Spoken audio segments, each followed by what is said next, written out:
La producción de Otra Mañana se comunica con el nuevo Motorola Edge 50 Pro. Hello, Moto.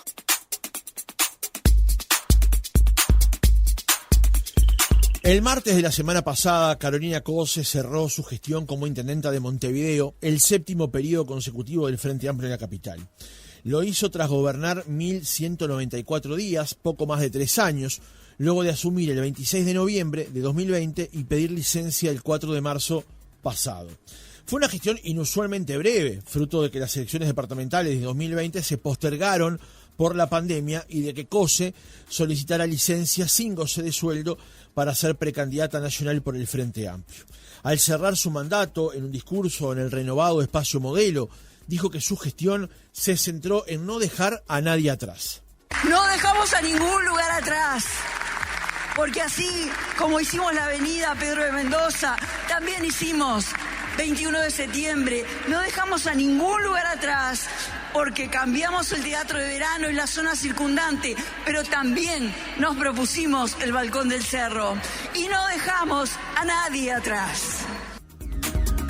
Para los ediles de la coalición de izquierdas, este periodo al frente de la Intendencia de la capital estuvo marcado por un recorte en los dineros que gira el gobierno nacional y se habla de asfixia. Para la oposición, se trata de la peor gestión del Frente Amplio en sus varios ciclos en la comuna. Al cierre del ejercicio 2023, el déficit acumulado de la Intendencia de Montevideo fue de 17.000 millones de pesos, lo que representa el 54% de sus ingresos anuales actuales. En 2021, ese mismo déficit acumulado era de 3.738 millones de pesos. 2023 se cerró con un déficit de 439 millones. El nuevo intendente, Mauricio Zunino, quien era director de Hacienda de la comuna, dijo que esta intendencia transformó muchas vías y restó importancia al déficit. No tiene básicamente inconvenientes. El resultado del 2023 fue un déficit de 430 millones. Eso es un 1,5% del presupuesto. Si lo comparamos con otras estructuras gubernamentales u otras intendencias o gobiernos subnacionales, está por debajo y en realidad de muchos de otros gobiernos. ¿Y qué balance se hace entonces de la gestión de Cose en Montevideo y del Frente Amplio en general? Lo debatimos esta mañana con el edil Nicolás Laza, del Frente Amplio, y Javier Barrios Bove, del Partido Nacional.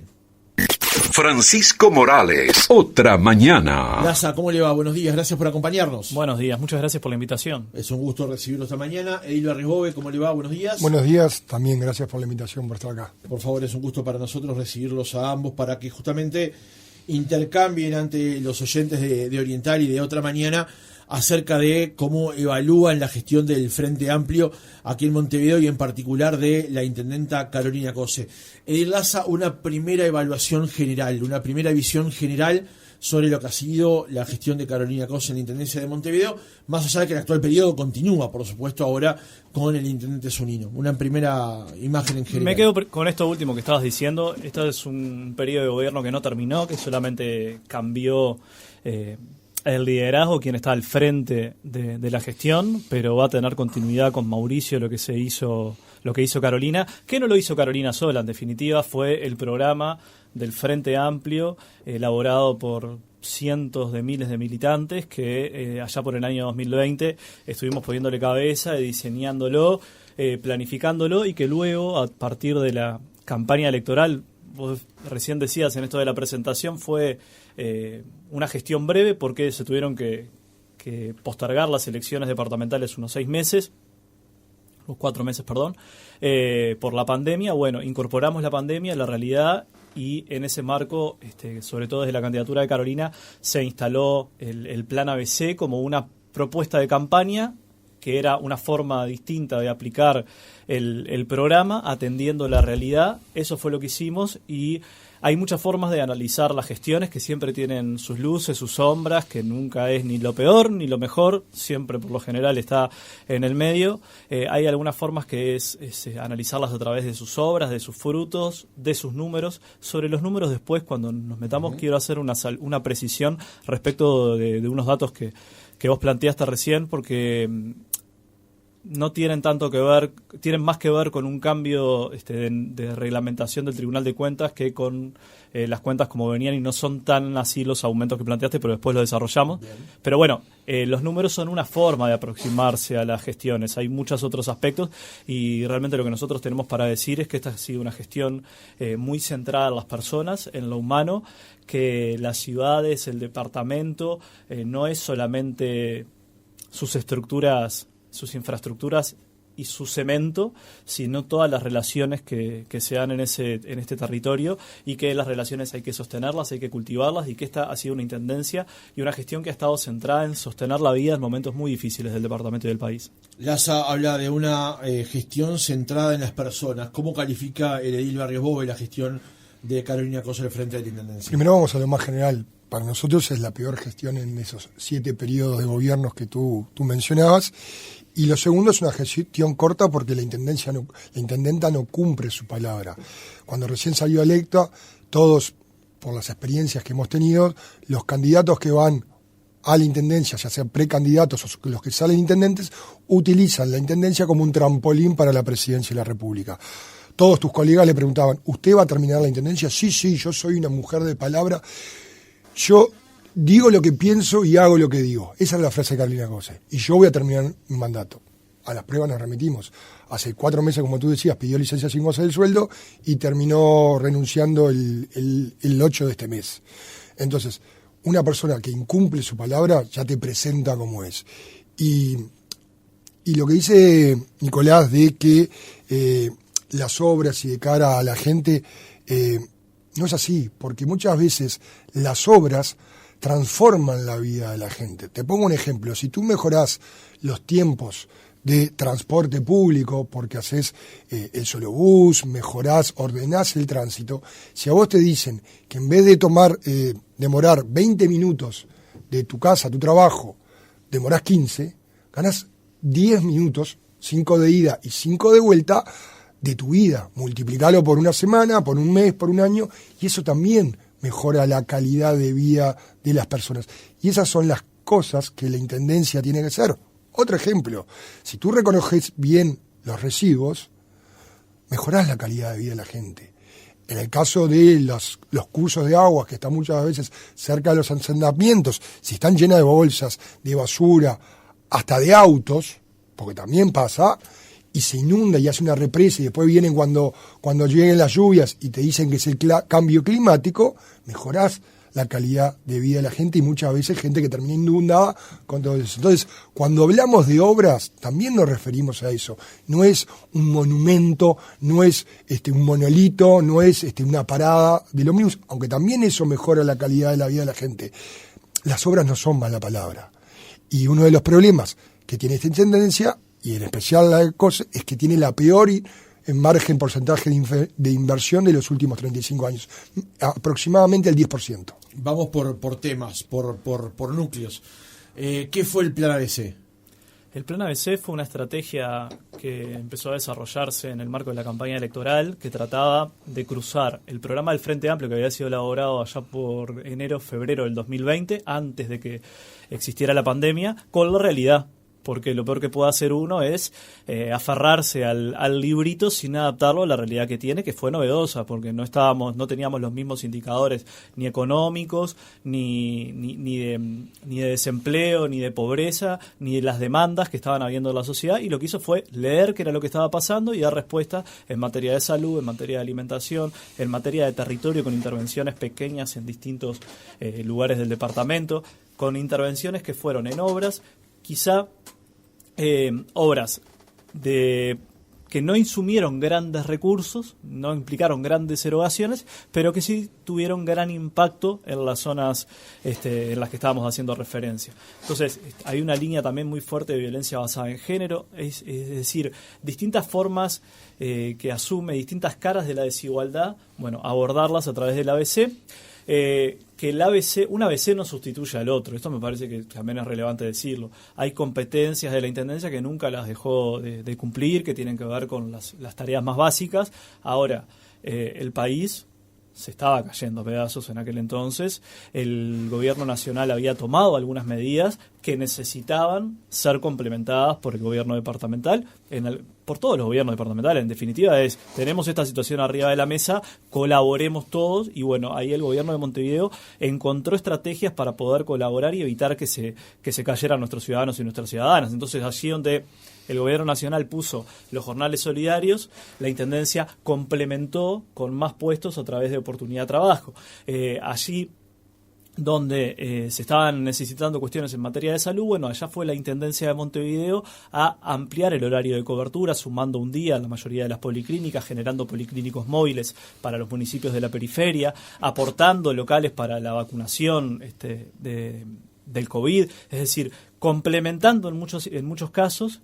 Y el plan ABC, que era una experiencia que estaba prevista para el primer año de gestión, terminó extendiéndose por efecto de que la recuperación en Montevideo no fue la misma que en el resto del país. A Montevideo la recuperación le llega después y más tardíamente, porque nosotros tenemos un modelo económico que está muy empujado por el campo, digamos, por el agro, y Montevideo, los principales rubros tienen que ver con los servicios. Entonces, son los que quedaron más afectados y los que todavía vivimos los coletazos. Cuando nos estábamos acomodando, tuvimos la crisis hídrica, y también fue otro golpe fuerte para Montevideo que ha tenido impacto en las áreas más rurales, pero también ha tenido impacto en sus cuentas, y cuando nos metamos en eso también tenemos cosas para decir. ¿Qué fue el plan ABC para usted?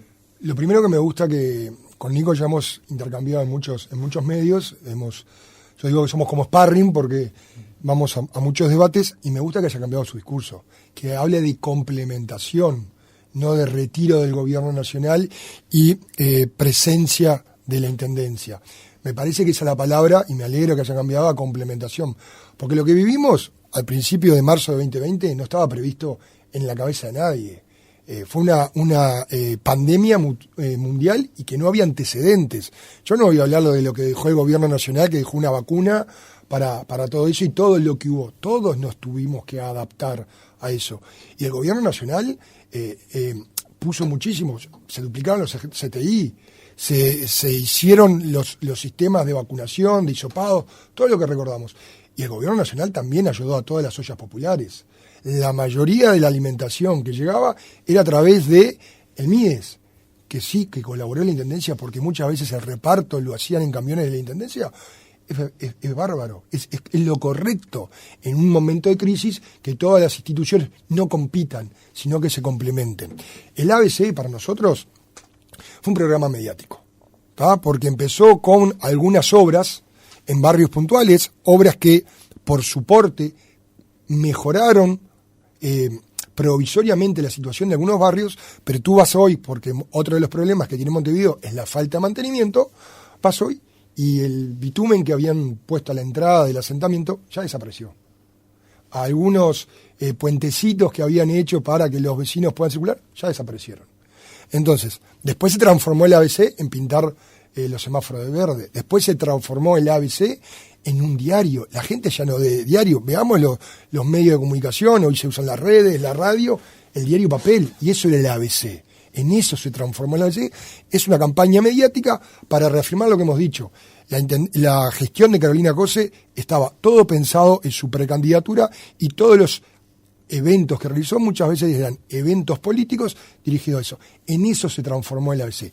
Que se hayan extendido los horarios de policlínicas, está bien, se extendió en todo el país con el Ministerio de Salud Pública, que haya dado aporte alimenticio, como hacen las intendencias del interior o el ejército cuando hay una inundación. Vemos el apoyo y la complementación. Y lo que habla de los jornales solidarios es correcto, pero el programa de la intendencia ya existía. Era el barrido otoñal, después se modificó. Y si analizamos lo que llegaba directamente, la Intendencia, más o menos, para que tengas una idea, pagaba 30.000 pesos por persona de ese programa de trabajo que decía Nico. ¿Sabes cuánto llegaba la persona? 15.000. Porque los otros 15.000 se lo quedaba la ONG. De los 15.000 que pagaba el Estado Central, los 15.000 llegaban a la gente. Vamos por el otro tema, tema dinero, tema presupuesto. Usted lo manejaba en el arranque, quería hacer alguna apreciación con respecto a lo que mencionábamos en la interna, en el arranque en la intro del reportaje, perdón, del debate de esta mañana.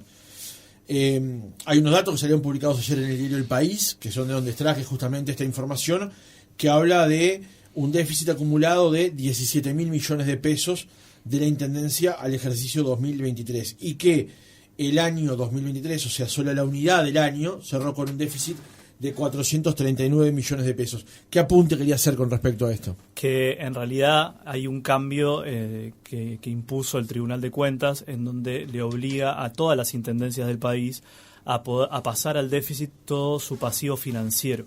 Para que se entienda, es como que nosotros las cuentas de una casa, de un hogar, las medimos entre lo que nos entra y lo que nos sale. Tenemos lo que nos sale es la cuota del banco hipotecario, por poner un ejemplo, que son 25.000 pesos mensuales. Pasar todo el pasivo financiero al déficit implica que yo tengo que contar todas las cuotas que tengo que pagar de aquí hasta el 2040. Entonces eso hace que se aumente tan drásticamente y se pase de esos 3.900 a esos 17.000. Si nosotros no cambiáramos el criterio de registración contable, esto es una cosa, es difícil de entender. Bastante técnica. Es muy técnica, pero que tiene que ver con un cambio, una lógica que sobre todo la sufren en este impacto y estos saltos las intendencias que tienen fideicomisos, digamos, que tienen obras más allá del periodo, Montevideo, Canelones, Maldonado, creo que Rocha también. Si esto no hubiera cambiado, el déficit acumulado sería de 4.125. Digo, porque es una diferencia sustancial y que obedece no a un incremento de gasto ni un incremento de déficit en sí, sino a una nueva forma de registración que tiene sus complejidades, porque te obligan a poner, por ejemplo, es ir hacia una lógica más de registro patrimonial, te obligan a poner cuáles son tus deudas, pero no te permiten poner cuáles son tus bienes. Entonces, supongamos que la Intendencia ponga todos sus inmuebles en el balance, le daría muchísimo mejor, pero sin embargo no lo puede hacer. Entonces, esto es mega técnico, pero quiero hacer esa salvedad porque es importante, capaz que si nos manejáramos con las lógicas que estábamos aplicando hasta antes de esta modificación, el déficit acumulado sería de 4.125, que la cuenta que hay que hacer ahí es cuánto es el déficit, ¿no? El déficit acumulado en relación a la capacidad de recaudación que tiene la Intendencia. Y cuando nosotros hacemos esa cuenta, nos da que es el déficit acumulado es un 13,45% de la recaudación de la Intendencia. Si nosotros la miramos en una película un poco más completa, yo tengo acá información de los últimos 18 años, nos encontramos con que este 13,45 está de estos 18 años en el lugar número 14.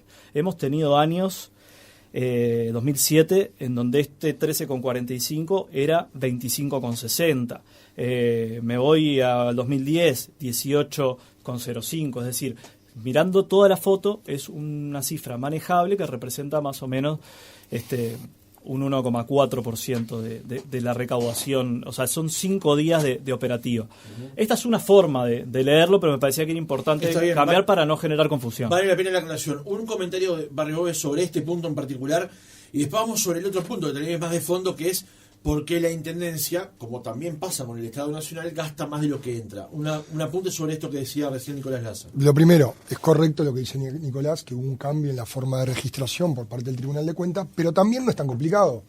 Es como tu casa. Vos vas, por ejemplo, nosotros que tenemos que hacer declaración jurada, te ponen el activo y te ponen el pasivo. Y en el pasivo vos si tenés una hipoteca como yo, que compré mi casa, lo tenés que poner. Y te cobran todas. O más fácil para la gente.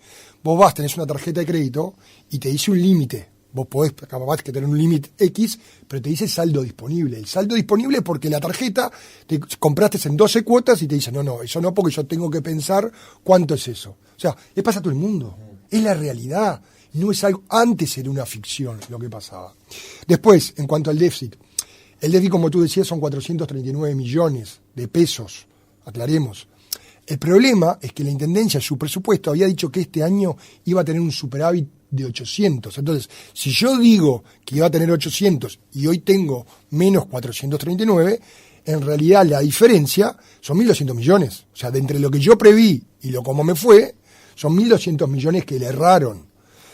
Y por último, Nicolás decía, hacía una gráfica o recorría una película y decía, el peor año fue 2017, 2007, dijiste, Nicolás. Es en esa relación en que esa estaba relación. diciendo. Lo que plantea que es una relación deuda sobre producto, Pero, digamos, para pero simplificarse está bien, pero él decía, ¿sabes cuál es la diferencia? 2007, periodo del Frente Amplio.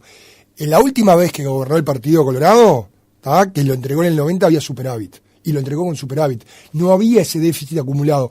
Y volvemos al tema. Son las malas gestiones del Frente Amplio lo que llevan a acumular ese déficit. Pongamos de los 4.000 millones, como dice Nicolás, que hoy por la registración son muchísimos más, pero hay déficit. Y sigue habiendo déficit. Y no solucionan ese problema. A ver, Raza, sobre este último punto, y en particular sobre lo que planteaba recién con la pregunta, el tema de que se gasta más de lo que ingresa, en resumidas cuentas. Sí, bueno, yo creo que hay una particularidad que tiene este déficit de este ejercicio.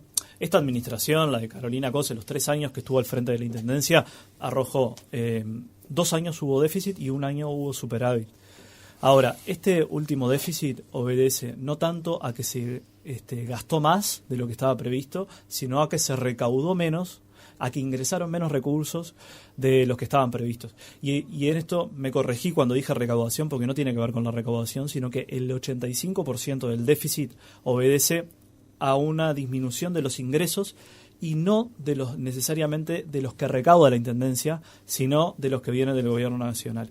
Y esto no se trata, porque quiero ser muy serio en esto, no se trata ni de echarle la culpa al Gobierno Nacional, ni de decir, ahora, uno cuando tiene que analizar esto matemáticamente y olvidémonos de los signos políticos, tiene que analizar las variables que incidieron en esto. Y encontramos que tuvimos reducciones de ingresos muy significativas en este tiempo. Hablamos de un déficit de 4.39. 3.95 obedecen a una disminución de las partidas por el artículo 214, que son las partidas que da el gobierno central a las distintas intendencias, que se redujeron en 395. Estamos prácticamente hablando de cerca del déficit. Y estas partidas se redujeron porque la recaudación del gobierno nacional, aún en una economía en expansión, se redujo prácticamente un 1%. Esta información está en la rendición de cuentas que presentó la ministra de Economía al Parlamento. No se justifica y hay otras razones, podemos tener algunas nosotros tener algunas explicaciones para cómo puede estar sucediendo esto, pero lo cierto es que tiene un efecto concreto en las intendencias, en su recaudación, a los que se suma un cambio en el cálculo de la partida que tiene que ver con alumbrado, que Montevideo se metió de lleno en la política de renovación de luminarias, más sustentable, sobre todo el pasaje a LED, más sustentable en términos ambientales, obviamente que es más económica. Había una promoción por parte del gobierno central de esto. Cambió el cálculo y ese cambio de cálculo perjudicó al departamento de Montevideo en 168 millones. Entonces, ya con esos 2 datos me pasé del déficit. Si nosotros después le agregamos que, por ejemplo, tuvimos una disminución en la recaudación por la tasa de saneamiento derivada de que tuvimos una crisis hídrica en el 2023 y que la gente no consumía, como no me quiero abrir, no, si el agua era potable, si era bebible, toda esa discusión no la pongo. Lo concreto es que la gente no la tomaba o no la consumía. Eso redujo el consumo de los hogares y eso tuvo un efecto en la recaudación de la tasa de saneamiento de 228 millones. Ya ahí me paséis prácticamente, si además le sumo lo que por una resolución judicial, pero motivada por el gobierno nacional de generar esa disputa jurídica por la tasa de inflamables, Montevideo perdió de recaudar 39 millones que tenía previstos. Y esto tiene que ver también con un imponderable. Yo estoy hablando de cuestiones que son imponderables, que vos no las podés manejar. ¿Qué fue lo que hizo Montevideo? Con esto tuvo una reducción de ingresos de prácticamente el doble de su déficit. Si nosotros no tenemos el doble del déficit que el que tenemos hoy, fue porque leímos la realidad y porque trabajamos en revertirla y en ajustar por otros lugares, optimizando el gasto, que ya lo habíamos hecho en el presupuesto quinquenal. Nosotros no gastamos de más. No gastamos más de lo previsto en gasto de funcionamiento, no se gastó más de lo previsto en inversiones y se gastó un poco más de lo previsto en retribuciones personales. Barrios Bové. A ver, vayamos por partes. Lo que tiene que ver, Nico decía, con la recaudación del gobierno central es algo similar a lo que pasó con la recaudación de la Intendencia, además de la crisis hídrica que no afecta tanto las cuentas nacionales, sí afectó la sequía. ¿Y cuándo uno recauda? Cuando cobra impuestos. Si vemos todo lo que pasó con el agro, con la soja, con eso, hubieron menos exportaciones, entonces tenés menos recaudación. Eso por un lado. Pero tampoco, como si se asfixia Montevideo, lo dijo y lo reconoce ahora, me parece muy bien, fue parejo para todas las intendencias. El 214, la distribución del 214 sigue el mismo texto que en 2006 cuando se puso. A Montevideo le toca el 2,39.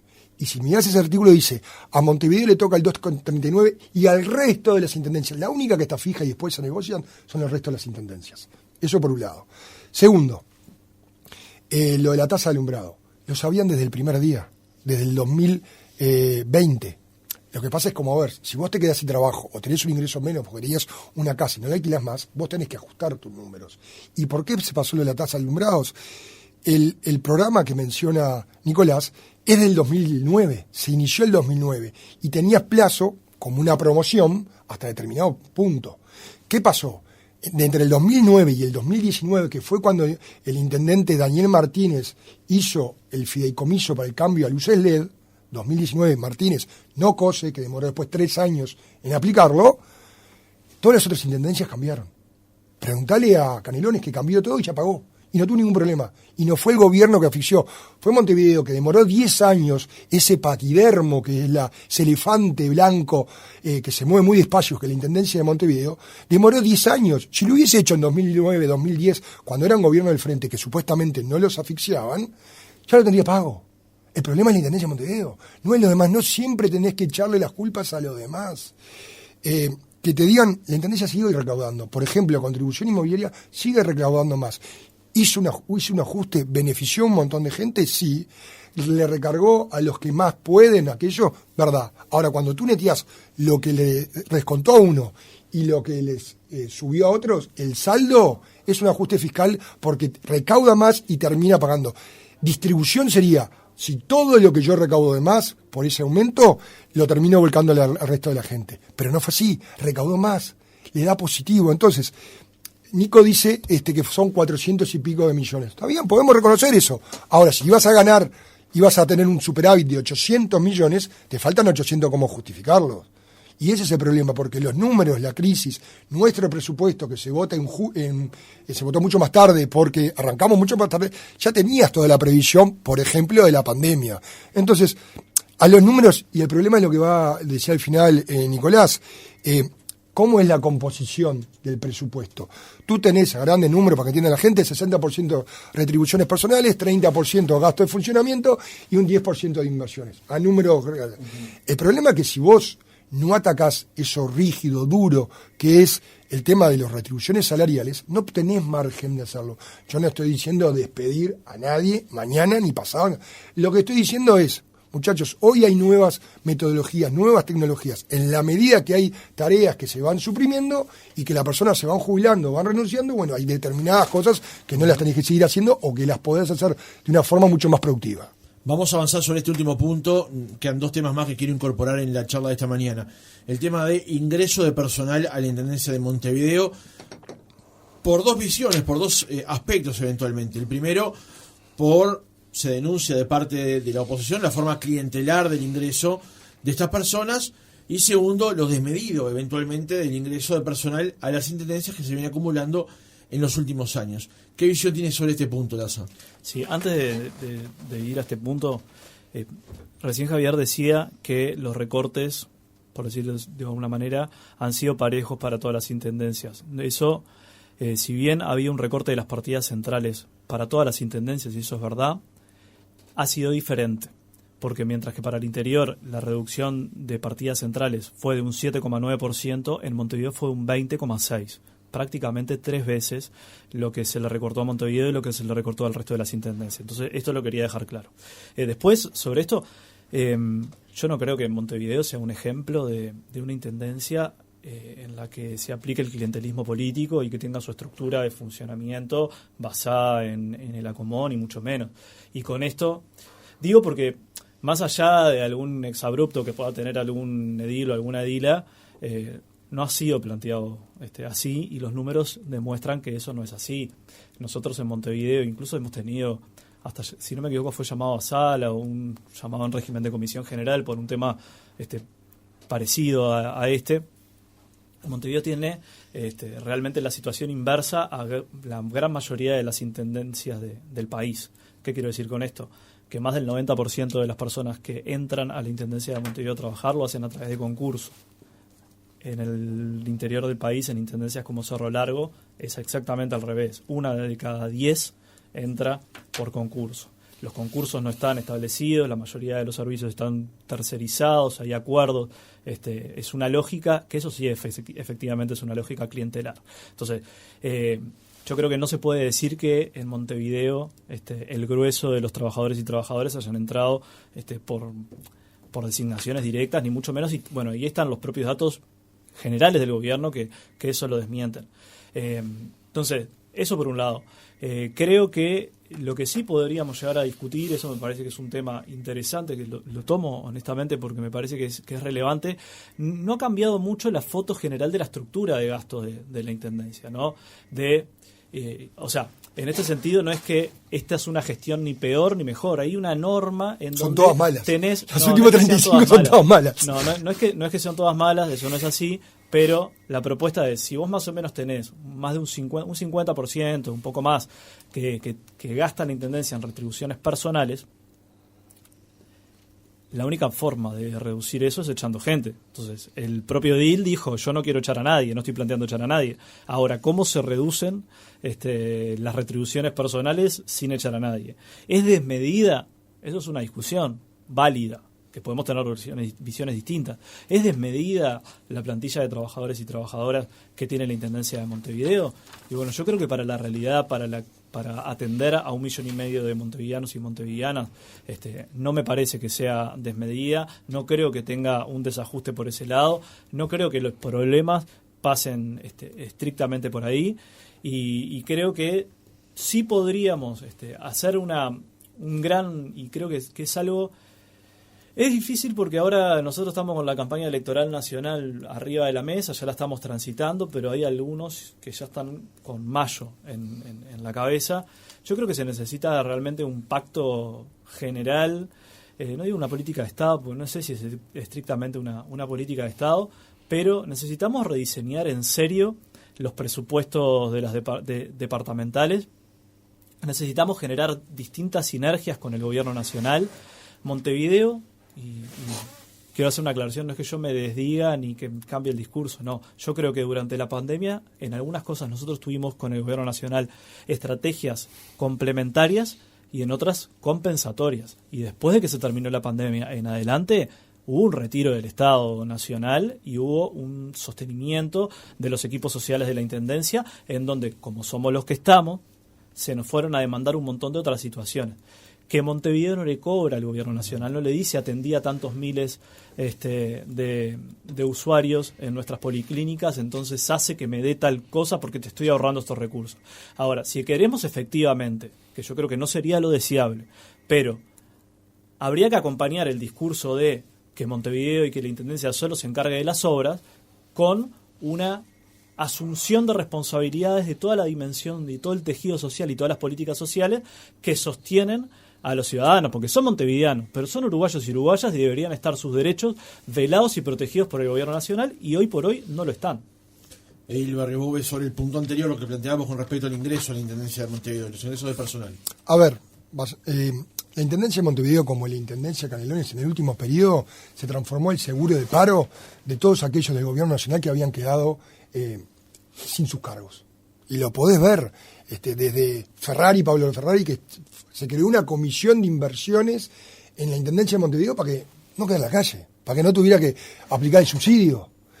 Lo mismo de periodistas, lo mismo de gente que estaba todo en el equipo del MIES y se trasladó automáticamente a la Intendencia de Montevideo y a la Intendencia de Canelones. Eso ocurrió. Eso lo podemos contratar contrato con contrato. Después, el tema de los concursos. Yo, cada día, ¿qué quieren? Descreo más de los concursos. Y conozco 25 o 25.000 casos que tú tenés méritos, haces la prueba, pero después terminás en el psicotécnico. Y en el psicotécnico vos tenés la misma puntuación que el otro, pero sos amigo de fulano. Y en el psicotécnico te dicen vos estás más loquito que el otro y perdés. Por lo menos en la Intendencia conozco varios casos de esos. Gente con un currículum excelente para cargos de dirección que no eran políticos y perdieron por el psicotécnico y dio casualidad que ganó su compañero. Y lo mismo pasa en muchas actividades. Entonces, yo de algunos concursos descreo, porque es una forma de decir, entran por el concurso, pero está digitado sobre todo en el psicotécnico, que es el que podés modificar. Segundo, la Intendencia tiene unos 8.300 funcionarios. Ahora, gente que trabaja para la Intendencia son casi 12.000. ¿Por qué? Porque la Intendencia ha ido tercerizando servicios. Por ejemplo, el barrido de Montevideo y la recolección de residuos en algunas zonas lo hacen ONG. Y hemos visto que también hay ONG compañeras, ¿no? Hemos visto las mismas ONG que después llega la caravana del Frente Amplio y con los campeones de la ONG juntan gente para llevarlo a la caravana. ¿Cuánta gente entra en esas ONG a trabajar? Si decimos que son casi 3.000 personas, es más o menos, es más del 10% de la plantilla de la Intendencia. Ojo, y como dijo Bielsa el otro día, no estoy diciendo que son todos los periodistas, ni estoy diciendo que son todas las ONG, pero hay casos que están documentados y que los hemos denunciado, pero como no tenemos los votos en la Junta, no pasa nada. Después, lo que pasa, yo lo que estaba diciendo es un retiro, como en algún momento se hizo en la administración Valle con el gobierno central, hasta que vino el Frente Amplio y abrió la canilla de nuevo de ingreso de personal. Y nadie estaba hablando de los lugares básicos como si fueran en el gobierno nacional, la policía, los médicos o los maestros, o acá estamos hablando de la gente de las policlínicas, etcétera, etcétera. Nadie está hablando de eso. Lo que sí tenemos, por ejemplo, recordemos lo que fue el convenio colectivo de Arana. Lo que pasa que la Intendencia, para comprar paz sindical, le piden el oro y el moro a DEOM y lo entregan. Recordemos lo que fue el convenio de Arana, ¿se acuerdan? Cuando estaba dolarizado el sueldo de los funcionarios municipales, reventó el dólar y tuvimos que terminar pagando todos los juicios que se vinieron. ¿Por qué? Porque no se prevé y por tema de paz sindical le damos el oro y el moro. Y después, que se puede cambiar, se puede cambiar. Yo pongo el ejemplo siempre de Paysandú. Paysandú pasó en un periodo, el periodo anterior, de un 10% a un 30% en materia de las inversiones.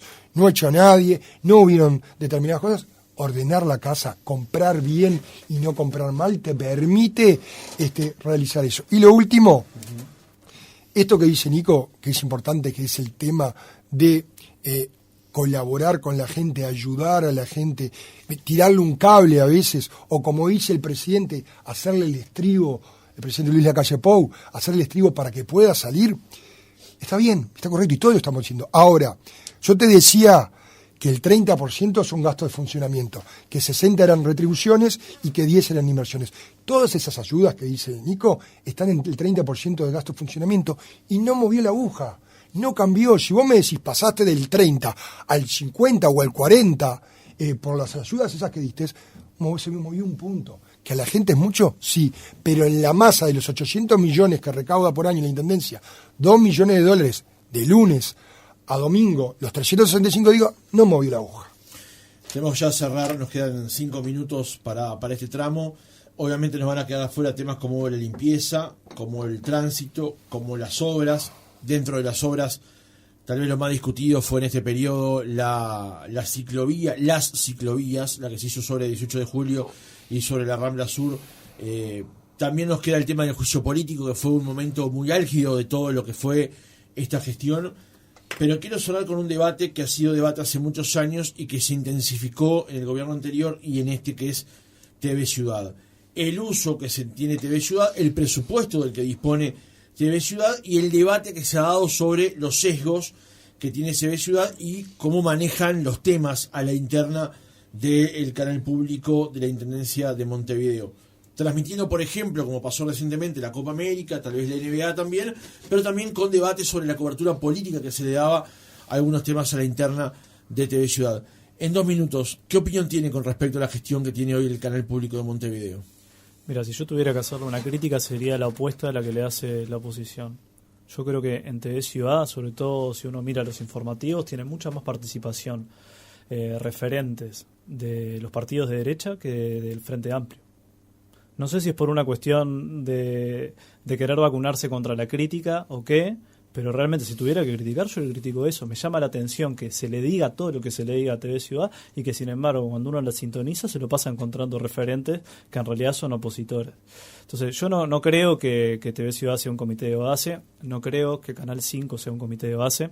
Me parece que hay que ser muy respetuoso con los periodistas que allí trabajan, con su independencia. Y esto lo voy a atar con un comentario de recién. Yo creo que que los psicotécnicos, porque esto tiene que ver también con funcionarios de la Intendencia, los psicotécnicos los aplican profesionales de la salud mental. Y no se puede desconfiar de los profesionales de la salud mental. No son militantes, no son un comité de base, no son cargos políticos para andar diciendo quién está más apto o no en base a cuestiones que no tengan que ver con la técnica. Entonces yo creo que podemos tener un montón de situaciones particulares y un montón de planteos para hacer, pero si nosotros situamos el problema en los psicotécnicos, situamos el problema en profesionales de la salud mental, que yo creo que eso habría que despejarlo, porque si hay problemas de otro tipo, tenemos que ir a hacer la denuncia donde correspondan. Pero quiero también, además, como profesional de la salud mental, decir que me parece que es polémico responsabilizar, porque lo que uno está aplicando es la técnica y sus conocimientos que no tienen nada que ver con la bandera política que levante el que está del otro lado del analizado. Entonces eso lo quiero despejar. Con respecto a TV Ciudad, yo realmente no creo que se han hecho tormentas en un vaso de agua con TV Ciudad. Hablabas recién de la ciclovía, son cuestiones que en términos económicos no le han movido la aguja, que han dado muy buenos resultados, que TV Ciudad ha tenido un rol en la divulgación de cuestiones culturales que no tienen pantalla en los medios privados, que se manejan con otros códigos, en donde se sale por otros intereses y no por los intereses democráticos. Entonces, yo realmente reivindico que haya medios públicos en el gobierno departamental y también en el gobierno nacional, y no me animo a hacer planteos que terminen vulnerando a los propios profesionales, porque no puede ser que un periodista sea un militante en TV Ciudad y un gran profesional si trabaja en otros medios privados. Y son las mismas personas, porque en el Uruguay los periodistas, no hay un periodista que trabaje solo en TV Ciudad. Entonces, si yo lo valoro en otros medios, también lo valoro en TV Ciudad. Barrio Boe. Aclaremos, yo cuando hablaba del psicotécnico, a Nicolás le saltó porque le tocaba en la general de la ley como su profesión, pero yo no hablaba de la salud mental.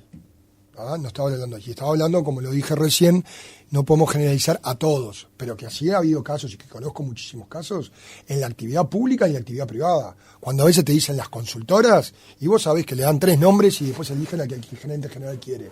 Y sí, es verdad, y es otra cosa totalmente distinta a la salud mental, que el gobierno nacional está trabajando muchísimo, y hay un programa que me parece muy bueno, por ejemplo, del INJU, que se llama Ni Silencio ni Tabú, para poner un tema de la salud mental, como es el suicidio, arriba de la mesa. Pero yendo a TV Ciudad, que tú decís, independientemente de lo que yo pienso, a los hechos me remito.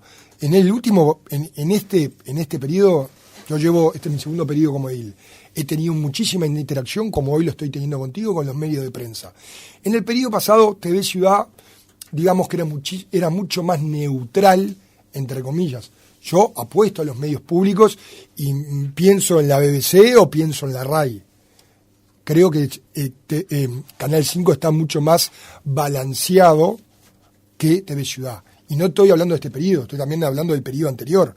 TV Ciudad ha sido, y también acá tiene una cuestión muy importante que tuvo Nico, y es hacer los responsables políticos de TV Ciudad, que sí bajan línea, y los periodistas.